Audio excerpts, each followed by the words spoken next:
Hey guys, welcome to Rosie's Dessert Spot. In this little tutorial, we're going to be making a fun, teeny tiny ISO-sized birthday cake. So I have a teeny tiny cake that's about 3.5 inches in diameter. I actually cut out these layers with a cookie cutter. Fill in with frosting. I'll have a recipe for this buttercream in the description box below and in the eye icon up top as well. Create a crumb coat to trap in all of those crumbs. When working with teeny tiny cakes, they're pretty unstable in the sense that they move around a lot. I recommend using frosting that you can microwave to softness. The softer the frosting is, the easier it is to apply that crumb coat and that final coat. This little top tier here is about 3.5 or so centimeters in diameter. And I'm not using a cake board, even though these are going to be tiered.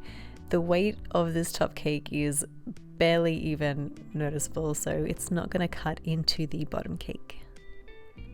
Let that rest in the freezer for about 10 minutes and then work on that final layer of frosting. I've colored my buttercream a turquoise color with gel food color, starting at the top and then applying onto the sides.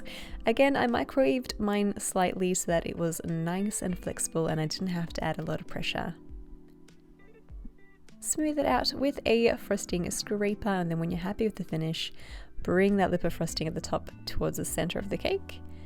And then before the frosting has time to set, go on with some sprinkles. I kind of tossed mine on there. These are the tiny edible gold driggies by Doughy Sprinkles. And then I added on some larger pearls as well. Into the fridge she goes to set for about 20 minutes and then work on your top tier. If you guys are interested in classes, we are actually running them virtually through Zoom.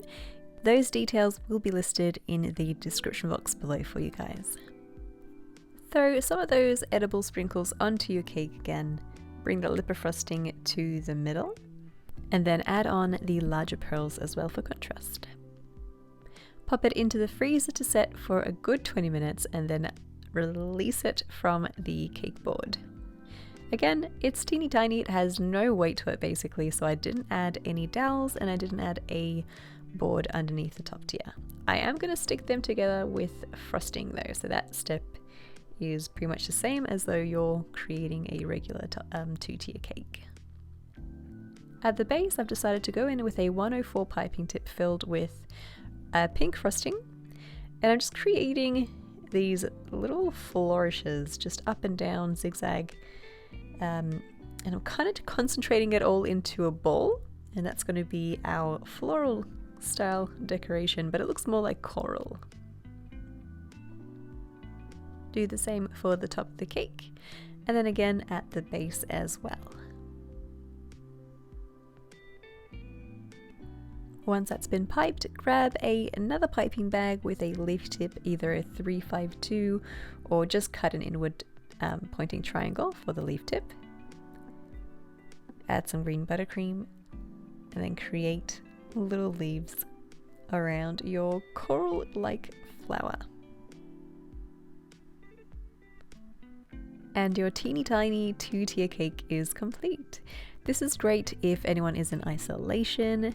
That way they still get to have a pretty cake for their little celebration, even if they can't have a whole bunch of people. It's basically a 2-serve, to be honest. I think 2 people could very easily polish off this cake.